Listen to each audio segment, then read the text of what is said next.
Hi friends, ഇന്ന് നമുക്ക് അരിപ്പൊടിയും നേന്ത്രപ്പഴവും കൊണ്ട് നല്ല ടേസ്റ്റിയും ഹെൽത്തിയുമായിട്ടുള്ള ഒരു പലഹാരത്തിൻ്റെ റെസിപ്പി നോക്കാം. അതിനായി ഒരു ബൗളിലേക്ക് 2 കപ്പ് അരിപ്പൊടി ഇട്ട് കൊടുക്കാം. ഞാനിവിടെ വറുത്ത പത്തിരിപ്പൊടിയാണ് എടുത്തിട്ടുള്ളത്. പത്തിരിപ്പൊടിയോ ഇടിയപ്പപ്പൊടിയോ ഇതിനെടുക്കാവുന്നതാണ്.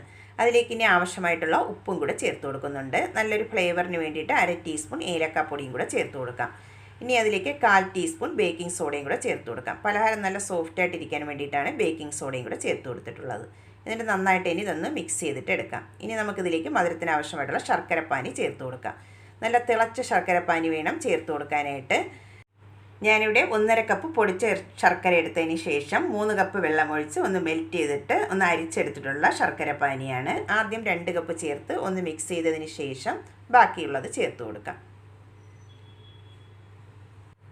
ഇതിവിടെ 2 കപ്പ് ശർക്കരപ്പാനി ചേർത്ത് ഒന്ന് മിക്സ് ചെയ്തെടുത്തിട്ടുണ്ട്. ഇനി നമുക്കിതിലേക്ക് ബാക്കിയുള്ള ശർക്കരപ്പാനിയും കൂടെ ചേർത്ത് മിക്സ് ചെയ്തിട്ട് എടുക്കാം.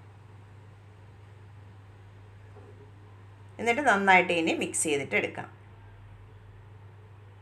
ഇതിപ്പോൾ നന്നായിട്ടൊന്ന് മിക്സ് ചെയ്തെടുത്തിട്ടുണ്ട്. ഇതിപ്പോൾ ബാറ്റർ നല്ല തിക്കായിട്ടാണ് ഇരിക്കുന്നത്. ഇനി നമുക്കിതിലേക്ക് മധുരത്തിൻ്റെ ആവശ്യമില്ല. ഇനി നമുക്കിതിലേക്ക് ചേർത്ത് കൊടുക്കേണ്ടത് ചൂടുവെള്ളമാണ്.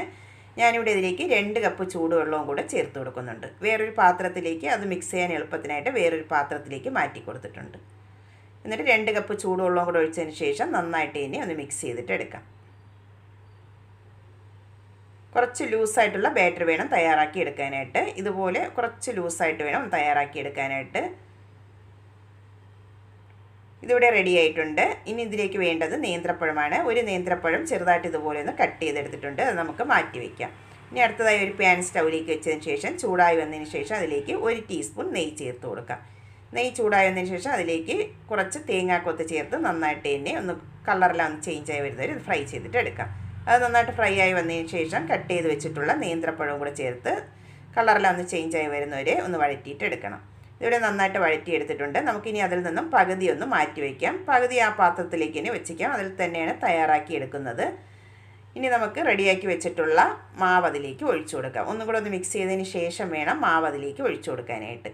ഇനി നമ്മൾ കുറച്ച് മാറ്റി വെച്ചിട്ടുണ്ടായിരുന്ന ആ നേന്ത്രപ്പഴവും തേങ്ങാക്കൊത്തൊക്കെ അതിൻ്റെ മുകളിലായിട്ട് ഇതുപോലെ ഒന്ന് ഗാർണിഷ് ചെയ്ത് കൊടുക്കാം. എന്നിട്ട് അടച്ച് വെച്ചതിന് ശേഷം ലോ ഫ്ലെയിമിൽ വെച്ചിട്ട് വേണം ഇതൊന്ന് വേവിച്ചെടുക്കാനായിട്ട്. ഒരു 20 മിനിറ്റ് മുതൽ ഒരു 25 മിനിറ്റ് വരെ ഇതൊന്ന് ലോ ഫ്ലെയിമിൽ വെച്ചിട്ട് വേവിച്ചിട്ട് എടുക്കാം.